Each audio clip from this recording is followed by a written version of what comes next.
And we are live. Welcome, mystery and thriller fans. I'm your on-air host, Sara, and I am so incredibly honored today to host the legend himself, Mr. Walter Mosley, here today to talk to us about his incredible career and body of work. Most recently, of course, Blood Grove. Mr. Mosley, welcome to Mystery and Thriller Mavens. We are Hello. so incredibly happy to have you here. So I just want to kick off by welcoming everyone who is watching with us. We are live streaming to 6 different locations across Facebook and YouTube. So wherever you're watching from, you're in the right place. This is the right time. And you know how this works. Get your questions going in the comments. This is your time to talk to this incredibly accomplished mystery and fiction in all genres.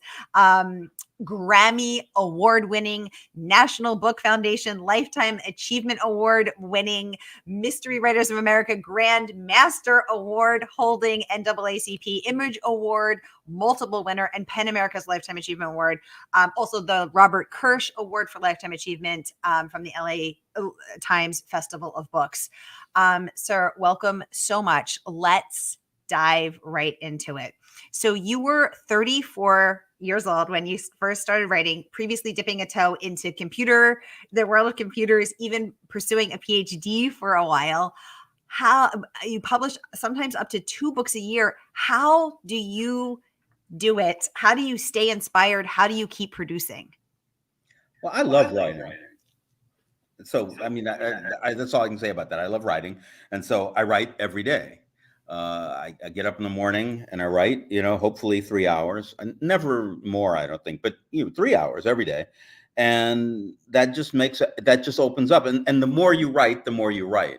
I think that's a big thing that, in the beginning, I was writing, every day, and I wrote 1 book a year, and then it was 2 books a year. And then, now I'm doing a whole bunch of TV work. So some of that gets taken away, but I'm still, writing a book every year anyway.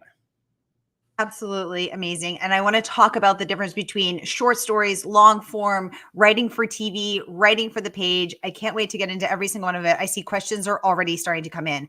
Marvin, welcome to the conversation. He'd like to know, are any more Bad Boy Brawley Brown coming back? He means Brawley Brown. I don't think Bad Boy Brawley Brown is kind of come back. I don't think it's necessary. I mean, it might happen, that it might happen, but I don't think so. Do you just go where the spirit moves you? Do you plot out your next book? Do you just see where you feel inspired? How does it work for you?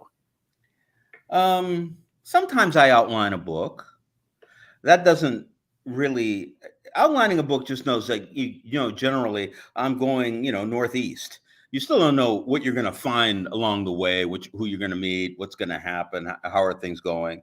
I just finished today. I almost finished a book. I wrote 35 chapters, but there's a 36th chapter, and I'm not really sure about that. But I've been thinking about it. Tomorrow morning, I'll think about it some more. But, I had an outline, but where I got to is not exactly where the outline was going, Is that because you just follow where the characters lead? What is the balance between outlining and following the creative spirit? Well, the outline helps you know, okay, I'm writing this thing, and these are the events that happen. But the events that happen, it's like there's a sentence or two. But after the sentence or two is taking the place of a 2,000 word chapter, let's say. So when you start writing that chapter, different things happen, different moments happen. I got I think to chapter 34 of this book, and it's not easy. This is Joe Oliver. Joe Oliver wakes up in the church of this very evil guy, Melquarth Frost, who's a good friend of his, and he wakes up and the guy lives in a church, and there's in the nave there's 6 plate glass windows over here and 6 plate glass windows over there. What do you call them? Well, anyway, this the first 6 have images of saints, and it's just the wonderful saints and what they're doing, men and women. The other side are pictures of the same saints, but they were sinners earlier in their lives. So there's the images of them as sinners and what they did.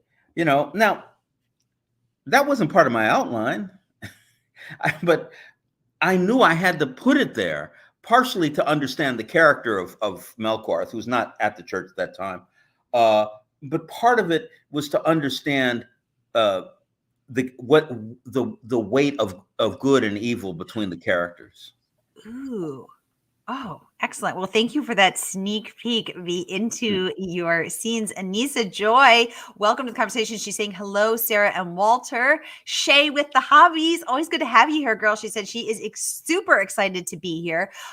So Shay was here when I hosted Tracy Clark and Faye Snowden last Monday. And Shay, you had some questions about craft for Tracy and for Faye. And I bet you're going to have some questions for Walter Mosley as well. She's saying she's in the middle of the Easy Rollins series and she is loving it. Question: do you prefer historical fiction writing to contemporary times?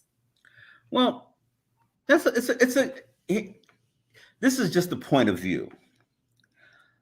I think history happens when there's nobody alive around to remember it. So the Civil War is history because there's no more people alive from the Civil War. Nobody's experienced it. And so it's all, in books, in film, and photographs, in statues and things like that. That's history. But me writing about 1950, 1960, 1970, that's not history. That's memory, but it's not history. I have one book, a young adult novel called 47 about a slave boy. That happens in 1840. That's historical. And in an odd way, when I write science fiction and I'm writing about the future, in a way that's historical because it hasn't happened yet, and so it's nobody around has experienced that. But so I don't really have a care, but I want to make sure that you understand what I think is history. I don't think Easy Rollins is history. It happened, but most things happen. You could write about something about last year. Is that history? Well, no, it's not. But the preservation of these stories, either in real time or when someone is still here to be able to remember 1969, is preserving this history, those stories as history for future readers, future generations, right? It is, and it's also an issue of the other reason I'm writing about Black male heroes, because if you don't exist in the literature, you will never exist in the history. That's just it. It's so if people aren't writing stories about you and your life in literature and fiction, you're never going to be. You and all your people don't exist. Yeah. Thank you for sharing that. I saw in an interview that you did with the Mystery Writers of America Association that you said that, and I'm just looking for the exact quote here, but you said that there's hardly any Black heroes in the whole history of American literature, and even today, hardly any. That it was, quote, really important for you to create a character that Black men would read as a fictional character, not just for Black readers, but that was an important audience for you. Let's talk about that. So creating these lead Black characters at a time, especially when nobody else was doing that, you were really pioneering this field. And now we're starting to see more lead Black characters with Dr. Ian Smith, who I've hosted, or Aaron Phillips, amazing writers. We're seeing a lot more, both Black men and Black women on the page, long overdue and much appreciated. Can you talk about that as a pioneer? Are you feeling hopeful about the diversity on the page now? We still have a long way to go. What are you thinking? Well, I had to break down the way how you're phrasing it, just to be clear.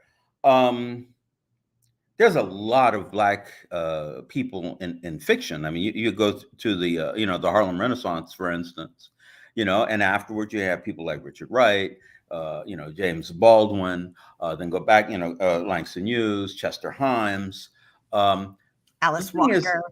yeah, well, yeah, but I was talking about black men, but Oh, yeah, black men. Okay, yes. but the thing is I'm what I'm talking about is heroes. Now, hero is something else. Richard Wright had, incredible books, incredible history. There are no black heroes in it. There are black protagonists. There are characters who we see that they're deeply flawed, but you don't find it like you're writing a book and you're reading a book and you're loving it. You're reading Treasure Island. Jim Hawkins, you love Jim Hawkins. You want to be Jim Hawkins. Long John Silver, you love him even more. This is a guy. These are two men who are, a boy and a man who represent a history that you want to be a part of. You're not just learning about it. You want to be a part of it. And so the part of that, and I'm not trying to say that nobody's writing about black male heroes today, because there are. I belong to this thing called Crime Writers of Color. So Yes. 350 members, many men and women writing about black men and women heroes. But when I started writing, that was not the case. You didn't have these characters that you not only did you enjoy reading about, not only was the story exciting and the mystery, the crime, the whatever, but you wanted to be these people. You wanted to know these people. You'll say, I want to be Easy Rawlins. I want to be Mouse, depending on how crazy you are. But so that's what I'm talking about. So I'm not, so if somebody writes a lot about a protagonist and in a very, great literature, great story, whatever. But I'm actually talking about creating heroes that people can read, understand, identify with, and put them in a world that is as realistic as possible. Excellent. Okay. Thank you for differentiating and clarifying that for me. I appreciate it. And for all of us. Mm-hmm. So yeah, you co-founded Crime Writers of Color with Kelly Garrett, who's coming on next week, and Gigi Pandian. And you said you have over 350 authors of color whose voices you're amplifying, whose work you are supporting. Who are some of the authors of color that you're really excited about right now? Well, really, there's Sean Cosby I think is extraordinary. Kelly also with her new novel, I think is wonderful. And then there are people older in my generation, Gary Phillips and Gar Anthony Haywood. They're a lot, and it's such a wonderful moment. I come from a time, and my time was pretty easy compared to somebody like Chester Himes or Donald Goines or that people who you couldn't get a mainstream publisher even to pay attention. There's a lot of work out there, tons of it. Valerie Wilson Wesley is a wonderful writer. There's so many, and there's so many interesting books. I don't think probably it's true. Crime Writers of Color should have a list putting that we put out in the world, telling them how many books are coming out and who's doing it, who's writing it. I think that's a good idea. That would be amazing. Yeah, because I go to the website all the time, and also the Instagram account, just to see what's coming out and invite people to come and speak here. Shay is saying Mouse is her favorite character. Oh, Shay, that's so cool. Tell us why Mouse is your favorite character. Love to hear specifics about that. Me too.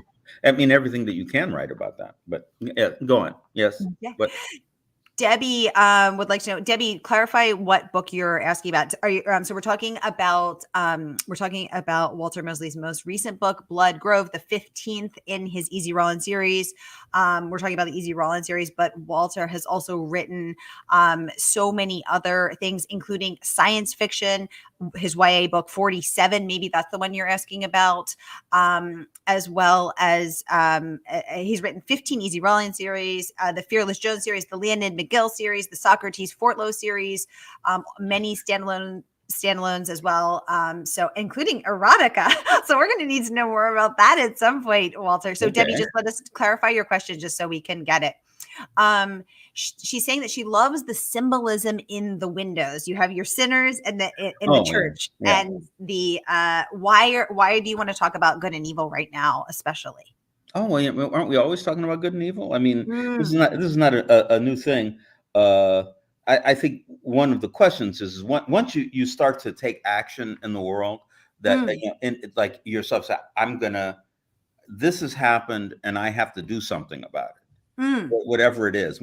Then all of a sudden you start to be, responsible. There are laws. mm, The laws don't necessarily reflect you and what mm. you're doing, or they don't necessarily protect who they should be protecting.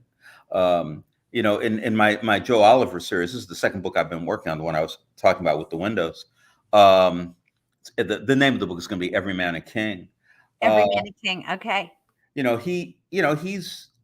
he was set up by his own police department in the previous book, sent to prison. They were trying to kill him there, but he finally got out. A friend of his got him out, and he realized that the only friend he had left was a guy that he once arrested, who's just a really bad guy. But the bad guy, because Joe was so kind to this guy, meaning to say he didn't kill him. Uh, the guy became his friend and actually changed his life to some degree. I mean, you can't get over all of the people you killed, all of the, the really evil things you've done. And but I think that was the thing. I picked out a bunch of saints because there are a lot of saints who were sinners, Yes. and and and when you have it is that the thing about Christianity is to say not only can you overcome this, but you can become a paragon. And that's the moment that becomes really interesting when you say I'm trying to better myself and actually do it. Mm. Oh, I love that. I love that. Yes, that is a fascinating thing, and the concept of forgiveness, and the concept of grace, and the concept of overcoming our past themes, certainly very present in Christianity. Debbie saying she's asking about the new book. Okay, so Every Man a King, forthcoming from Mr. Mosley. You're 35 chapters into what may be a 36 chapter book. He was just writing before he joined us, so when this book comes out, we can say we were there during the Absolutely. creation of it. Um, Shay would like to know, what is a fiction book that you think is an excellent example of craft in the mystery and thriller realm, especially like you read it and it was just every mystery and thriller writer should read this. Well, there's no question that it's The Maltese Falcon by Dashiell Hammett. The Maltese Falcon is, I mean, Chandler wrote some wonderful books, and McDonald too. Ross McDonald wrote some wonderful books, but The Maltese Falcon is so good that when they gave it to Houston to write the screenplay, he just gave the book to his secretary and said, just write down all the dialogue and who speaks it, and that was the script. I mean, it's amazing, like how he's, Hammett. He was just an extraordinary writer, and because when you're telling a story, the problem that most people have with novels, a lot of them who are writing mysteries, they just write you the mystery. Everything is about the mystery, and after a while you go, okay, fine, I'm trying to find that out, but you have to meander a little bit. You have to go around. You have to discover who the characters are. You have to see, what kind of personalities they have. You have to see what the city is like, what the police are like, what different jobs are like. That you walk into a guy and he's working, in a factory or making candles or whatever, selling whatever, and but you have to not go too far off into these other parts of the world. Hammond was a genius at that, and The Maltese Falcon is like, I don't know, it's the best. So I will confess, I've never read that book. I've seen the movie with Humphrey Bogart. Of course, I'm a huge old movie fan. Yeah, So I am now going to immediately add that to my list. And Shay, I bet you are too. So maybe we can have a book club on that.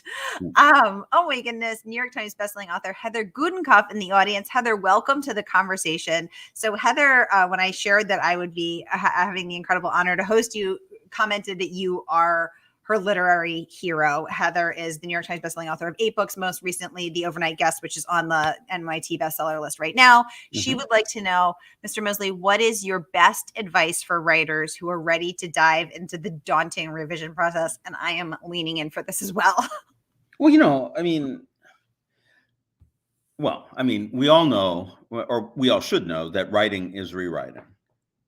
And so the idea is, when you get the book down, right, you just write it down. I mean, this happened and that happened and this happened and that happened. A lot of it doesn't make sense. A lot doesn't, hold together. And then, you come back for the rewrite. I think a lot of times, listen, I mean, this is just writers talking to each other. I'm not trying to educate anybody, but the thing is that what I often do is I'll go through the book, I'll write the first draft, I'll keep going through. And then at some point I realize that my experience of the novel is received. I already know what I thought I was writing. Whether or not I wrote that, I know what I thought I was writing. And when I read through it again, it's just the same thing. So what I do is I try to shock myself out of it. And what I do is I read it into a recorder, the whole novel. I just read the whole novel into the recorder. It teaches you so much about dialogue, because you might write down what somebody says, but when you read it out loud, you say, no, nobody talks like that. Now, there might be 1 or 2 words that are off. There might be the whole thing is off. Also, plot wise, also just where you put words, you kind of mix them up and turn them around. Everything is mixed up. I think that when you read it out loud, while you're reading it out loud, you re-experience it. And then when you listen back to it, you re-experience it again.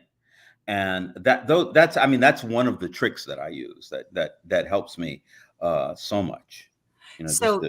You write it, you write the draft, then you go in, you try to shock yourself, which I love. I'm picturing you sitting there being like, I just shocked myself.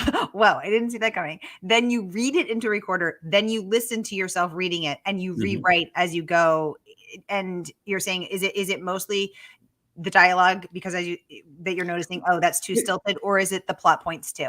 Yes, plot points too. I mean, when you say, when you hear, you might hear something says, oh yeah, I just saw him in the store. And you're going, well, no, you didn't just see him. It was like 3 days ago that it was in the store, or whatever the structure is. Also, I just want to say, whenever anybody talks about plot, I want to be really clear. I see plot as the structure of revelation. When you reveal what to your audience, that's what a plot is. There's all kinds of ways to talk about it, but it's not made out of blocks. It's actually, well, we need to know when this character is aware of a really important moment. And when we're going to make the audience aware, there's 2 different forms of revelation: reveal to characters, also reveal to the reader. Ooh, Heather, thank you so much for the great question. And if I could, I'd like to pony onto that. When you are going back and looking at this as the craft of revelation, when to reveal various bits of information, when to withhold. One thing that I really struggle with as a writer is when and how to do that, because the lack of certainty, because writing is not math, because there is no one right answer. There's so many different ways to tell a story. How do you decide what is the best way to tell the story? How do you make that choice and not get overwhelmed by the infinite number of choices? Well, you don't need to get overwhelmed, because, I'll answer that by somebody asked. It happens often enough. I'll be at do a reading or a talk or something, and somebody will say, how do I know when the novel is finished? And I think that your question is kind of nestled in there somewhere. And usually the kind of personality that asks that question is that mathematical kind. What is the moment, when A equals B, and it's done. And this is how I explain it. I say, I write a draft and I read it and I see what's wrong, and I rewrite the draft, and I read it and I see what's wrong, and I rewrite the draft. And and I just do it again and again and again. Every time I see something that's wrong, and I fix that thing. I see something that's wrong, and I fix that thing or those things. And maybe I'm in the 15th draft, maybe I'm the 20th draft, and I read it, and I see what's wrong, and I don't know how to fix it. So the novel is finished. Wow. So you send it out into the world thinking this is not perfect, but I don't know how to fix it anymore. There are very few books. I think one or two books. What's that, Madame Bovary, right? They say that's a perfect novel. I like it very much. I don't know about perfect, but there is no such thing as a perfect novel. It's not that kind of thing. If you build a scale, the scale has to be perfectly weighted. Otherwise, you're not going to have the same weight every time. But a novel is not the same thing. You don't have a perfect child. You don't have a perfect parent. You don't have a perfect, lover.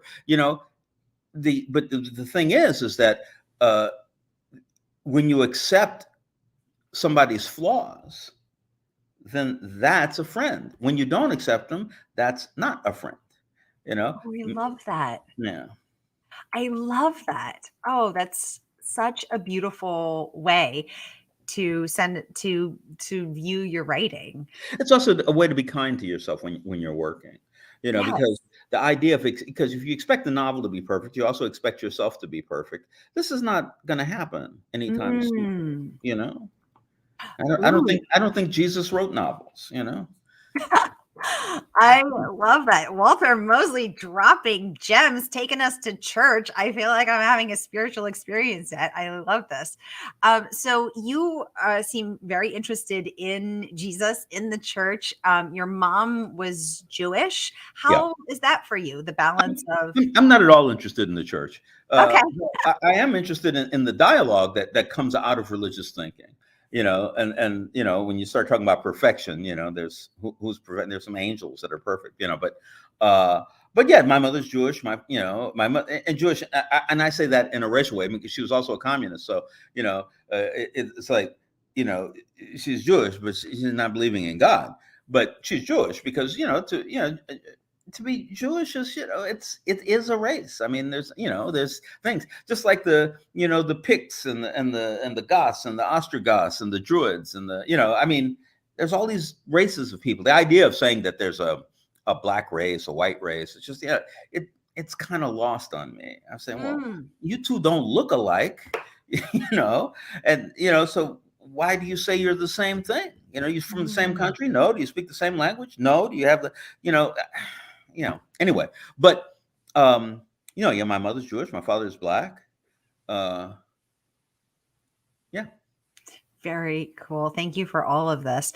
Anissa would like to know, who has been your favorite character to write and why? Great question, Anissa.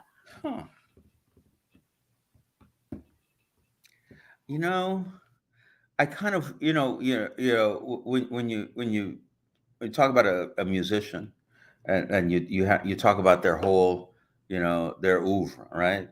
All the work, and that's the way I think about writing. I don't have a favorite book. I don't have a favorite character. It's whenever I'm talking, like whenever I'm writing, if I'm writing about Mouse. Well, that's fun. I'm having a good time writing about Mouse. But when I'm writing some science fiction, I wrote a science fiction book about an alien that came to Earth, like some millions of years ago, and he could copy other people, so he became a monkey, and slowly over time he ended up being a human being, and I really like writing about that character. That was really a lot of fun. He's really old and really interesting, and he kind of created the human race, but it certainly wasn't God. It's fun, I mean, writing is fun. It's not character. My love for it is not driven by character, but my love of writing, to be able to explain what a place looks like, what a person is thinking, how they're feeling, how they react emotionally. Those are the moments, and you can do that with any character. I can't hear you. That was There. weird. Do you feel that your writing is getting better? Yeah, I do think it's getting better, but it's an interesting thing. Mm. My first published book is Devil in a Blue Dress. The first book I wrote is Gone Fishing. Those two books, very old, very early in my experience as a writer. I'm a much better writer than that now, but I wouldn't say that Blood Grove is better than Devil in a Blue Dress. Ooh. You know what I mean? There are reasons that people read. And again, it's not that thing you were talking about earlier. It's not mathematics. Mm. That, well, look, he used more interesting words in this book, or he writes longer, more complex sentences, or he seems to be thinking more deeply about blah, blah, blah. But, Devil in a Blue Dress has a certain kind of life to it. It's like saying, well, who's smarter, this 5-year-old or this 25-year-old? It depends on what what you're trying to point out. The 5-year-old might be much, much more attuned to certain things. Fernanda saying you are such a wonderful writer. Fernandez, we completely agree. Thank you for your comment. And Fernandez is saying also that you remind him of Faulkner. Wow. High praise there. Sure is. High praise and complex. Yes, indeed. Indeed. Kathy saying you have to meander around and discover the character. She's quoting what you just said. She said she absolutely loves that process. So let's talk about when you wake up every day, you write every day for 3 hours, you're meandering around discovering the characters. Do you ever find that they lead you down a dead end and then you got to back it up? Like what do you do? Do you still hit snags at your level, or are you just a well-oiled machine because you are where you are in your career? You've worked so hard to get there. I don't know. I'm just trying to think of where, like, what a dead end would be. Sometimes I remember once I was working on a book about Robert Johnson. It was a novel about Robert Johnson called R.L.'s Dream. And I'd written the book and I gave it to my editor, and the editor, and it's not like I always listen to editors. I want you to understand that, but it's like the editors, he pointed out, he said, if this is true, then how could this be true? And when I thought about it deeply, I had to go back and get rid of like at least a third of the book and rewrite it, because he was right. The two things couldn't be true. And because of that, I had to cut out a whole bunch of what was happening, and so, that's always possible. It doesn't often happen, but it can happen at any time. It's like I love boxing, and in my opinion, the greatest boxer ever was Archie Moore, and Archie Moore was he was the light heavyweight champion for years, and he fought this one guy named Yvon Durrell in Canada. And Yvon Durrell, he just hit him and knocked him. He knocked him down, but really, Archie Moore was knocked out. It's just that his legs didn't know it, so he stood up, and the guy, came at him, saying, "Guy, he's weak. I'm going to knock him out. I'm going to be the champion." But Archie Moore survived. He got knocked down 3 more times, but he survived, and he made it to the end, and he won the fight. Actually, he knocked the other guy out. And when he was asked about it all these years later, he said, "How did you survive?" And he said, "Well, I used my left hand, which was very educated at the time." It's not that he was educated. His left hand knew what to do. You know what I mean? And so I think that when you're writing every day, all your life, you have certain talents that you wouldn't have if you didn't write every day. And so at any time somebody could knock me down. At any time I could feel like I'm not going to make it. But, there's a part of me that's educated to be that writer. So I'm hoping that I can run into a snag just like anybody else. Just like Archie Moore, he says, well, I can get knocked down like anybody else. So the question is do I get back up? and is there enough education there to survive? And so that's what I think. I mean, I think that's how I would answer your question. Maybe it happens less to me now, but still.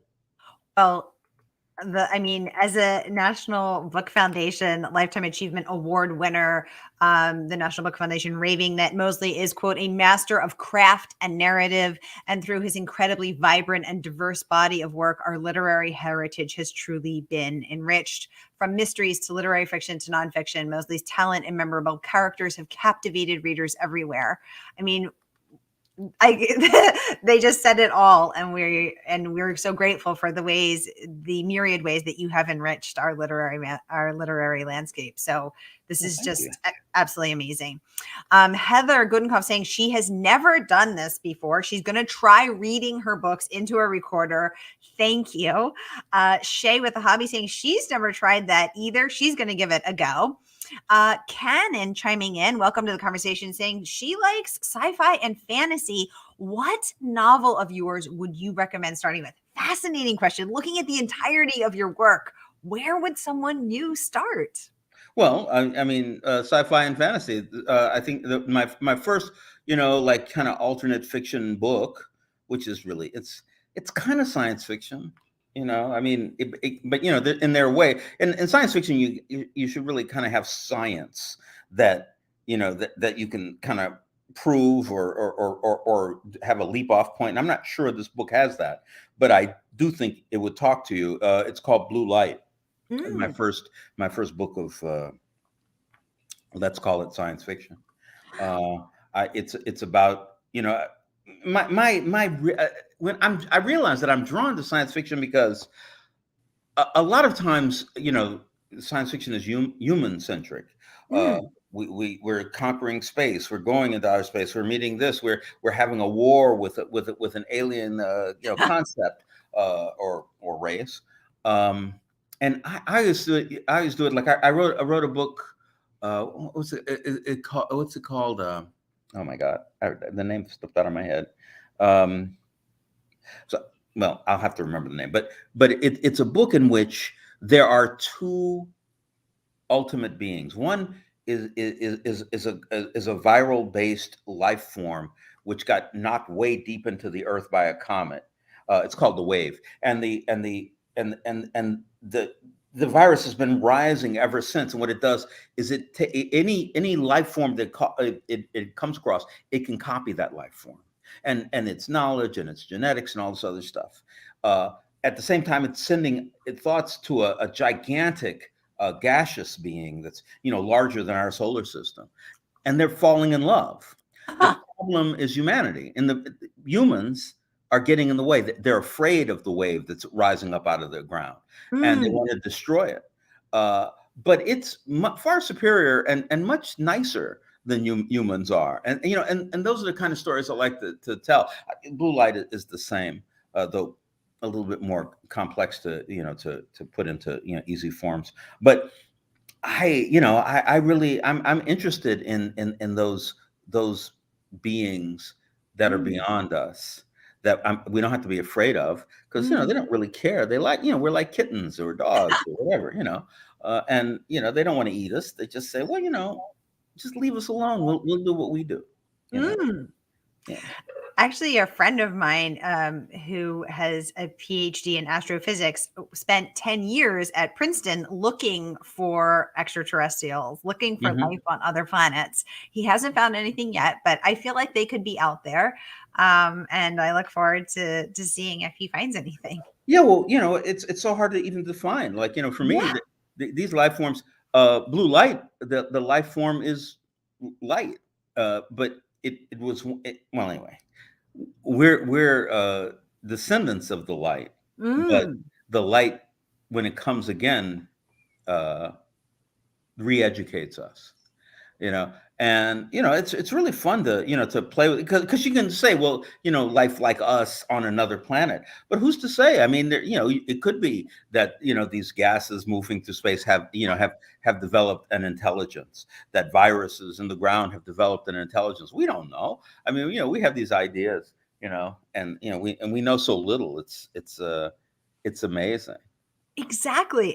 Maybe something we can't even see or interact with in a way that our human brains can comprehend. Absolutely. Yeah. Shay is saying she is loving this conversation. Shay, me too.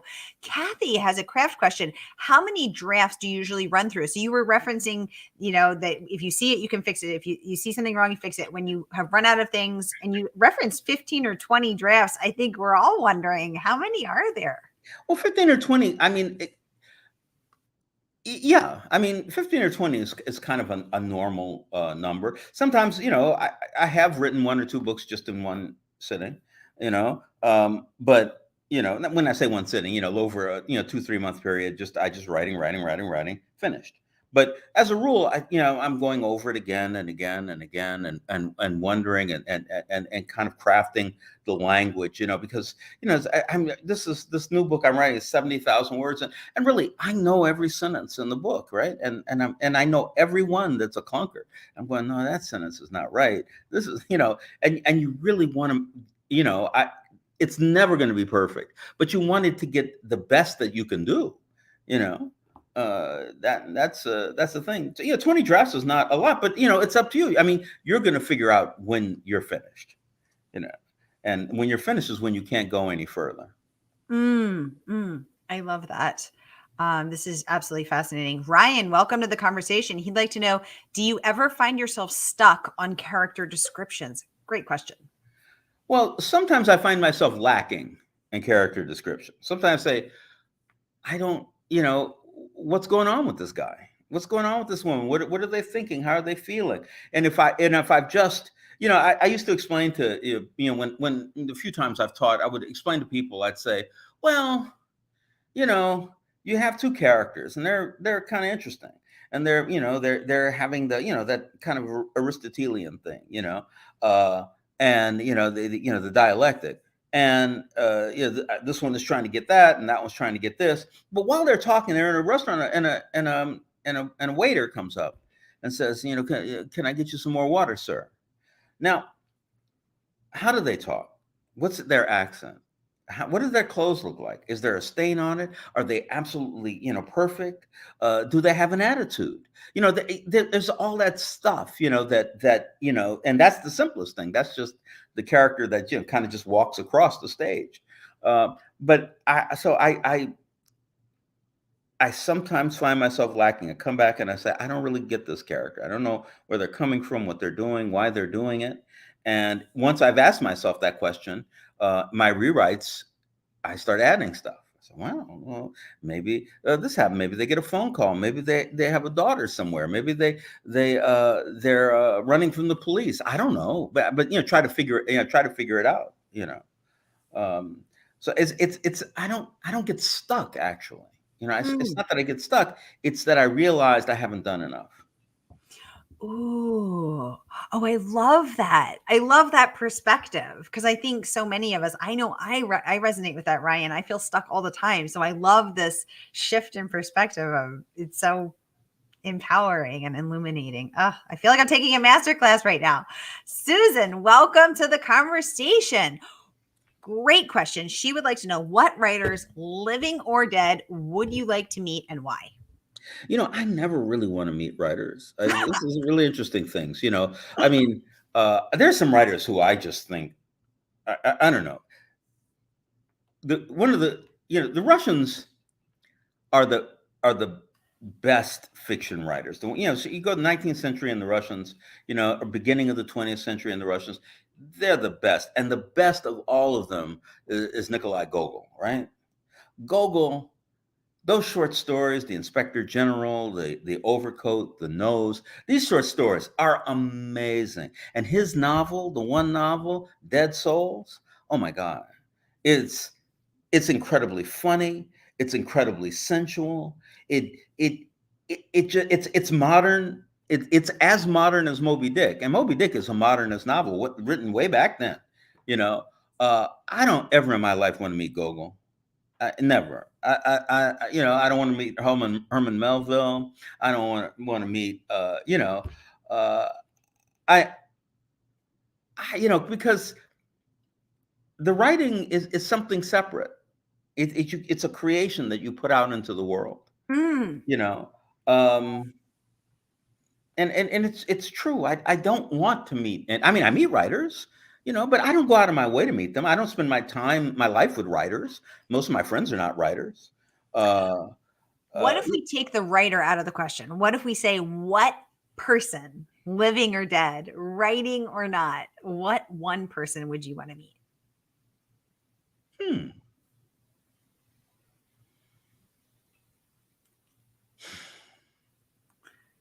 You know, it's so interesting. Mm, Even that is hard for me. mm, Even that is hard for me because it's abstract. hmm. And I've met many people who I really like. I just love. I just did this. The show I did for Apple TV Plus based on my novel, The Last Days of Ptolemy Gray. Uh, there was an actor in it. Yeah, I mean, I already knew Sam Jackson and these other people, but there's an actor in it who I've seen in many things, and I just loved his acting. And then we met, and I really loved him. It's Walton Goggins. Walton Okay. Goggins, he's the joint. I mean, he was great. He's he embodies the South. That's where he comes from and how he lives. And he's humble, but so incredibly smart. But I wouldn't have Mm, known that before I met him. I just mm. loved watching him, in movies and on television. Like I love reading people's books, like Gogol. It might be that I met Gogol and loved him, but I don't think so. But maybe, you know, um, He you could be know, your new best friend, Walter. You could have matching bracelets. We don't know. I mean, life is an experience. You're going through it. It's just like the novel. You're going through it, and you meet people, and some of them mm. you really love, and you say, "Wow, we're friends. We're going to be friends." And some of them you don't. And what are the reasons? I don't. I can love somebody's book, and that's good enough for me. I love that. JC Carpenter, welcome to the conversation. She said, I just wanted to let Mr. Mosley know that I loved his masterclass and I got so much out of it. Thank you so much for that. Well, Uh, thank you. JC, thank you for sharing. Thank you for posting. Thank you for joining us here today. We are loving this conversation. Raymond, welcome to the conversation. How many plots or stories do you have on the shelves or in the wings? Cool question. Well, I know I'm going to. I always go like in a funny way to answer questions. Um, I write every day, like I said. The reason I write every day is because I have a strong belief in the unconscious, that there are all these things in your mind that you don't know, that the only way you can get at it is using a kind of an outmoded version of therapy, psychoanalysis. The thing about psychoanalysis is this: you lie down on the couch every day for an hour. Uh, the therapist sits there and basically says very little. You just make connections, and then the next day you make more connections. Every once in a while, the therapist says, "Well, you're talking about your mother again," or whatever. I If I write every day, the next day when I get up, I find that I've gone further in the story, even though I didn't expect to. And so I the my all of the stuff in my unconscious, is coming out. It's coming out, and it's just a very deep place, that experience. And so, yes, I have plots and stories on the shelf, but the shelf is in the darkness. And I just reach into the darkness every once in a while, every morning, and I pull out something. I have no idea what I'm going to get, you know, but Ooh. So you don't have drafts that you've started and put away. You don't have, things projects you've abandoned. When you say it on the shelf, you mean your mental shelf, your yeah, subconscious yeah. shelf. Well, because writing, all art is living. It's Mm. living things. It's not about. It is about craft, and it's not. You know, and so it's part of you. These stories, and you don't have to worry about it. I mean, because a lot of people say, "Well, I don't know if I have another story to write." Well, if you have an unconscious, you have an infinite amount of stories to write. They're in there, they're waiting. You're working every day. So they're, popping up saying, get me, grab me, and you do. I love this. Shay saying she also took your master class and she feels the best part of it was the spicy, advice, the fiery advice. Shay, give us some more details on that. I wonder what that was. Did I have spicy advice? Shay, let us know. Yeah, well, she'll tell us. Yeah. I think she will.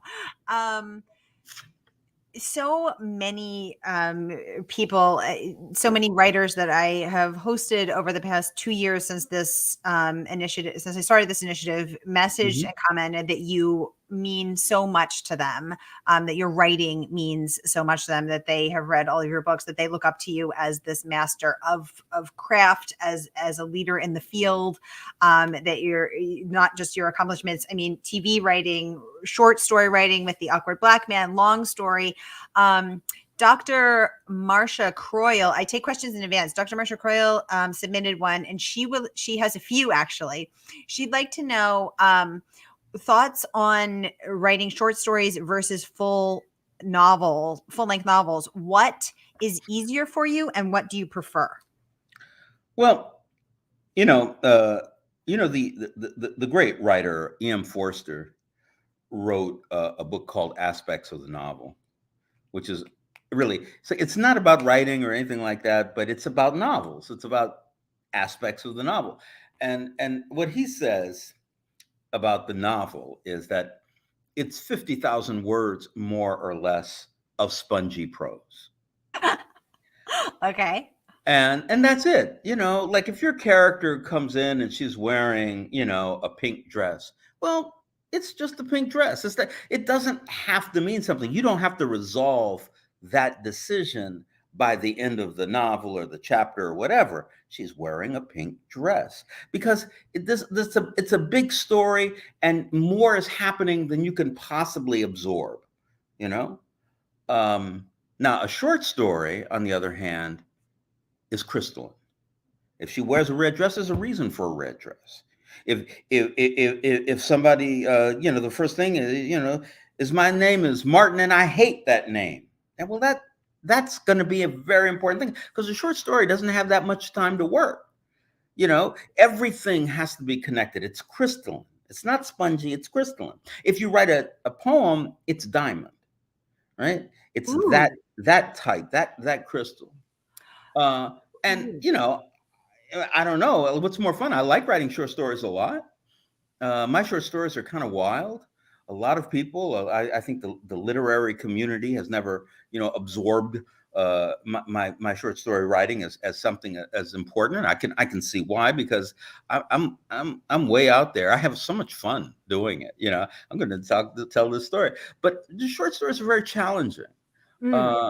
And but I don't like them any more or less than writing novels. Writing novels might be a little bit easier, but they're easier because you have more acreage to explain yourself. Okay, more sponginess. You can get really serious and tight, or you can say, you can just talk about, a drive in the country. Speaking of craft and different mediums of writing, Shay would like to know what's you've also written for television, you've written and produced. She'd like to know what's something writing for television has helped or taught you as a novelist. I don't really know. That's a good question.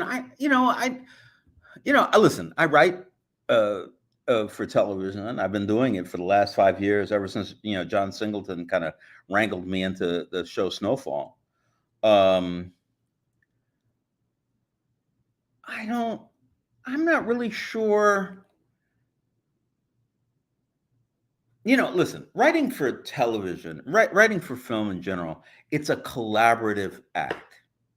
It's what you learn is how to work with other people, how to work with all kinds of different things. You're writing language, and one day people are talking it on a screen somewhere. It's no longer your script. Sometimes they use the language you use. A lot of times they don't. Sometimes they use the scenes you described. A lot of times it doesn't fit in the budget. And so what I learned, and I have learned a lot from writing television, but I'm not sure that it goes off into film. I mean, it goes off into fiction. Because it's a very, very different labor. Do you read that into a recorder and listen back to it? Your TV writing? Sometimes Mm. I do, Because it's so especially when I'm doing dialogue my own heavy, work. isn't it? Say what? It's so dialogue heavy. Yeah, but it's interesting. It is dialogue heavy, but dialogue is the least important thing in writing film. Ooh, why is that? Well, because number one, the actors have to, once the actors get the dialogue, they do things with it that you can't possibly do writing it down. Ooh. That's one thing. But the other thing is this: film is about what you see. That's what you say. When you talk about movies, you say, "Oh yeah, I saw that movie." You never say I heard it. You never say I read it. You never say, I saw it. And that is it. It's images. And once you start to realize that you're working with the amount of images you have on a screen, it's amazing what goes on that screen. You have a television on something over here, you have a poster over there, you might have the peelings from an orange over here. You're getting all this information, and most of it is imagistic.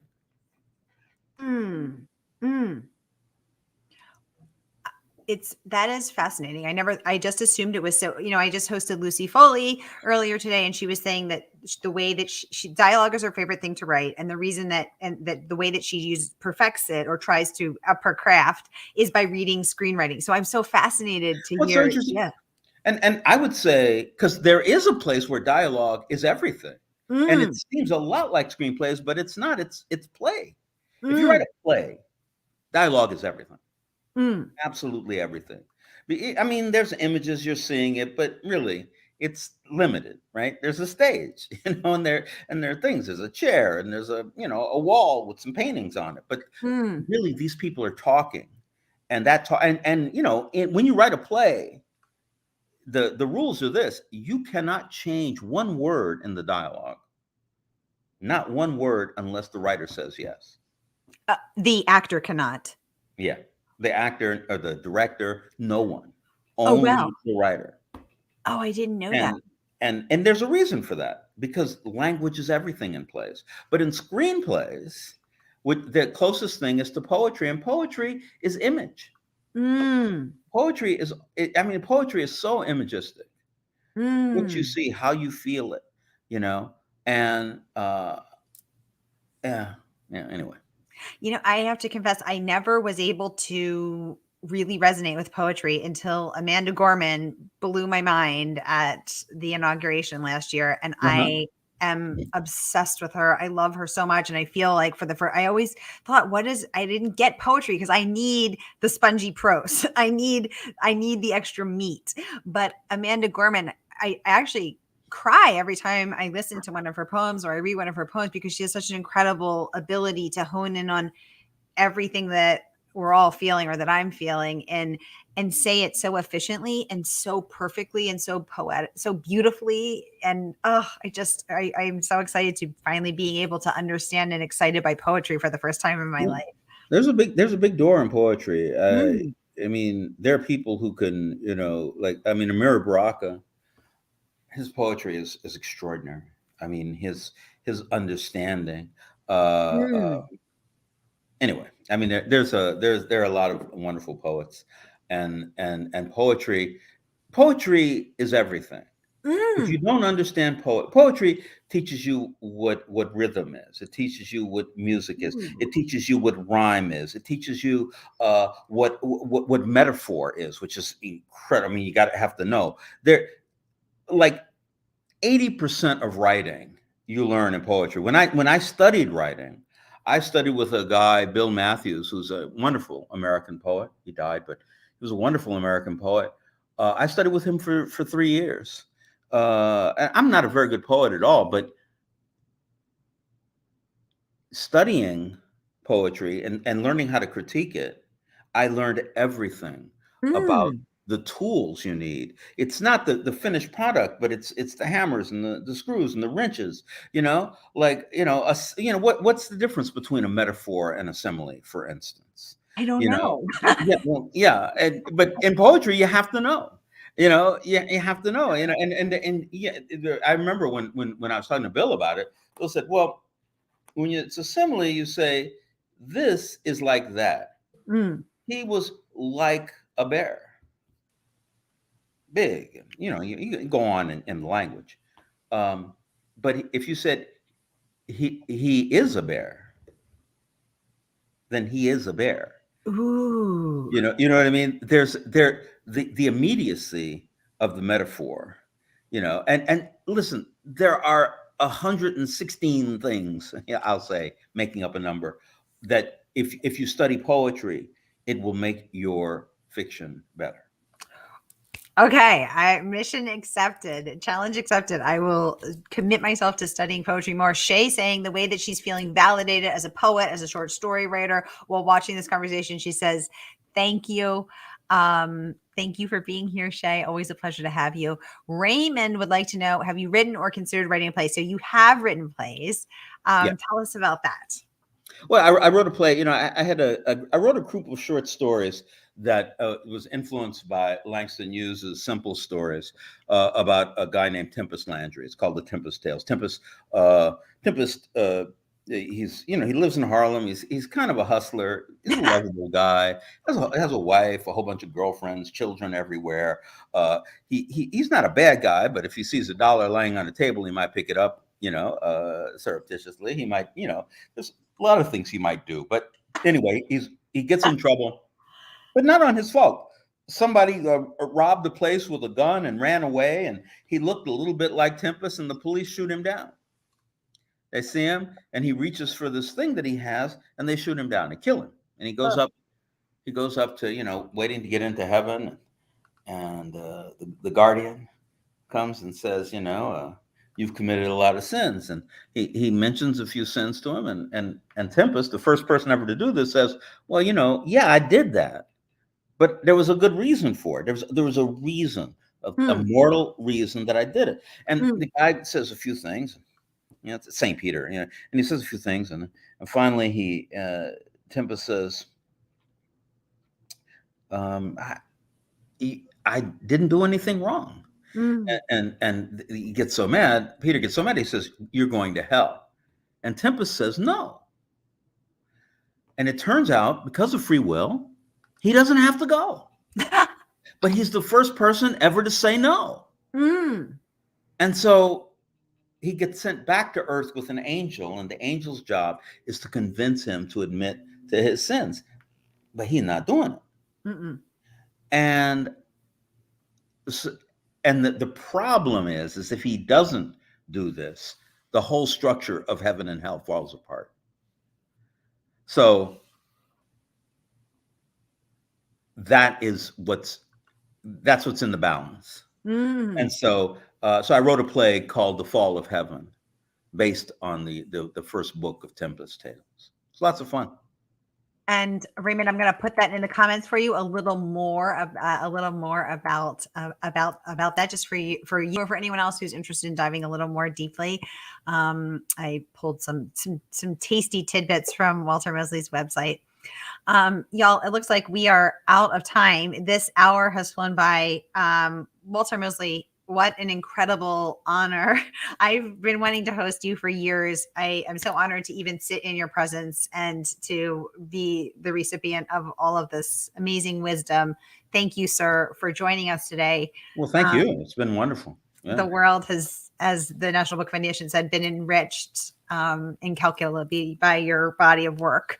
Heather Goodenkoff saying, thank you so much for being here. She's learned so much. Kathy, also a great writer, saying this was great. Thank you so much. Y'all, thank you for being here. Thank you, Mr. Mosley, for being here and for sharing all of this wonderful, wonderful wisdom. Joe Verne, thank you for being here. And I will be back at 7 o'clock and 8 o'clock with John Searles and Rhea Fry. Alan Nunnally saying, thank you. Such a great interview with so much wisdom and perspective. Shay, thanks so much for hosting. This was amazing. Shay, always a pleasure to have you. Thank you, everybody. And I will see you in a few hours or 1 hour. Bye. Thank you so much.